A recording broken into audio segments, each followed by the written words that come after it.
Hello po, ngayon ko lang ibabahagi ang karanasan ko na muntik na talagang ikapahamak ko.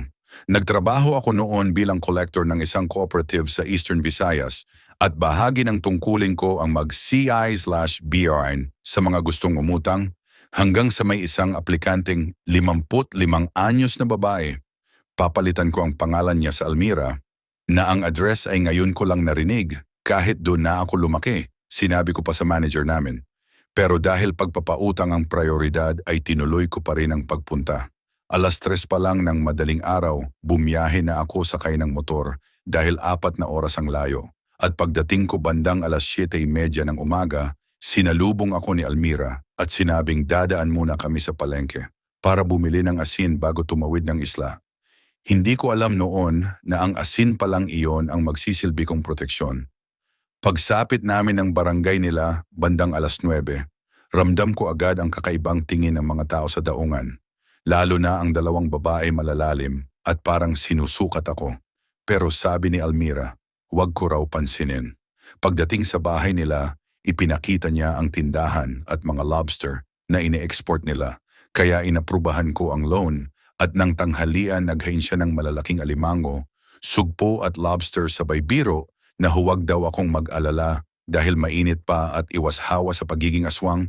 Natawa ako at sinabing hindi na uso yon. Pero iba ang titig niya nang sabihing huwag akong pakakasiguro. Maya-maya may kapitbahay na nagdala ng sobrang hinog na saging na kulay ginto. Sa kinangkaya kukuha sana ako. Ngunit pinigilan ako ni Almira at mansanas na lang daw ang kainin ko. Pumayag ako. At nang magbanyo ako sa labas, malinaw kong nakita ang mapupulang matang nakatitig sa akin mula sa butas sa labas. Pero nang lumabas ako ay wala namang tao.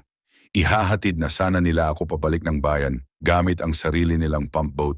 Ngunit nasiraan ito at pati mga ibang bangka walang gustong magpaarkila. Kaya napilitan akong magpalipas ng gabi sa kanila.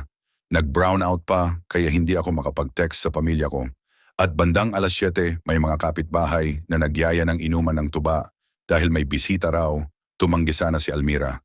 Pero napilit din kami at napansin kong inagaw ng asawa niyang si Rudex ang pagiging tanggero. At may sarili akong baso. Pinipilit pa ako ng mga kasalo na gamitin ang dala nilang ginamos na sausawan. Pero mariing sinabi ni Almira na tuyo lang ang nakasanayan niyan. Pag-akyat ko para matulog, sinabihan niya akong uminom at magmumog ng tubig na nasa baso para mawala ang lansa. Ginawa ko iyon pero bigla akong nasuka. At sa suka ko malinaw kong nakita ang maliliit na isda na parang buhay at pilit gumagalaw. Dali-dali akong bumaba at sinabi ang nakita ko. At doon na umamin si Almira na totoo raw ang aswang sa lugar nila at may presensya raw talaga roon. Hindi raw nila ako gagalawin hanggat wala akong ginagawang masama. Pero ang problema ay ang dalawang babaeng nagbubulungan sa waiting shed kanina. Gusto raw akong mapangasawa ng isa at hawaan ng pagiging aswang para hindi na ako makaalis sa isla.